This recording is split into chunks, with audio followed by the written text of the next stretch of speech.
Atong makauban karon ang usa ka vlogger gikan sa Carmen, Cebu. We have this morning Sir Gio o mas naila sangan nga Team Nemrac. Mayong buntag ug welcome din hi sa GMA Regional TV Live, Sir Gio. Yes, thank you kayo, ma'am. Miss Cecil Kibot Castro, thank you kayo sa pag-invite. Good morning ninyo diha. Good morning sa atong GMA Regional TV Live viewers. Good morning Cebu. Good morning Visayas.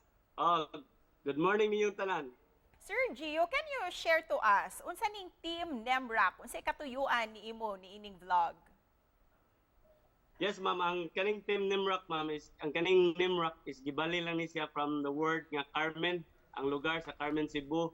Unya, ang atong gikuan gibutangan na nato og team, which is akong gipasabutan ng team is through group gani sa mga people. Akong pasabutan ng team is people of Carmen or people, so team. So para mo work out ang usa ka kuan grupo kinahanglan nagi team.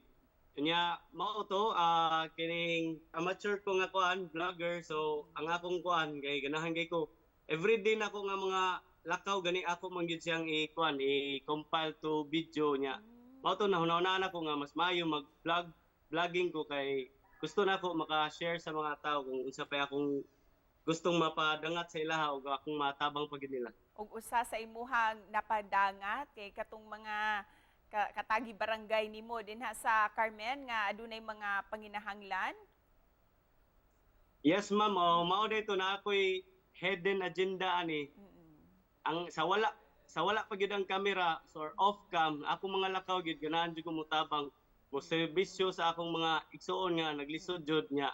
Ganahan kay ko. So first natong buhaton ani gyud ta sa atong sitio, sa atong barangay, sa atong lungsod, una natong buhaton, una ta mutabang sa uban pa gyud sa mga lagyo nga lugar. Sir Gio, dalaygon kayo ni inyong katuyuan sa imuhang vlogs. Pero ikaw, sir, usay nakapadasig kanimo nga imo jud ning gituyo ang imong mga katagi barangay dinha sa Carmen aron sila matunulan og tabang? Kuan jud ma'am, kining wala joy nag-ingon nako, way nagtudlo nako kini ganing mugawas jud sa atong pagkatao ba nga lisura kano kung kita mo naa sa ilang kahimtang.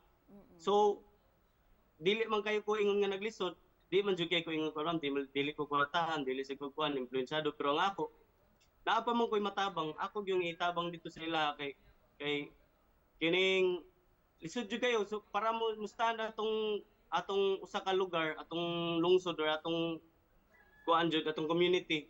Tabangan gyud nato sila para mo barog sad sila nya moabot sa dang panahon makatabang po sila sa angay tabangonon pud gyapon. Pero ikaw, sir, gawa sa kabisi nimo sa social media, sa pag-vlog, unsa pay laing gikabisihan nimo imong trabaho?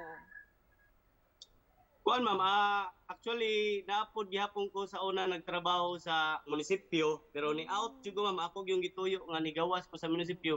In fact, na ako sa kilid sa mayor sa among lungsod, pero mismo ako nigawas ko, nananghid ko sa among kuan mayor nga mugawas ko kay pareha mig aim to help people, a humanitarian charity, pero lahi man gyud to ang sa politika, lahi po to ang sa personal. Ug isipan na po, Sir Gio, unsay mensahe nimo para sa ato ang mga kapuso nga nagtanaw karong buntaga? So, mensahe na po sa katong mga netizens nato o sa atong mga vloggers or sa katong mga influencers nato. Ang ako ikasulti nato no, kaning utabang lang jud ta. Bisan everyday gamay lang kay atong itabang sa usa ka tawo. Dako na kay na para nila. Nya mo spread lang jud ta og kuan, happiness and charity to the people nga naginahanglan. Daghang salamat, Sir Gio. Usa gayud ka ka-ehemplo sa #SpreadKindness. Thank you. Yes, thank you, Ma'am Cecil Kibot Castro. Thank you, GMA Regional TV Live. And thank you po sa pag-watch atong mga viewers sa GMA Regional TV Live. Thank you kay Ma'am. Thank you. Spread kindness! Yes, spread kindness.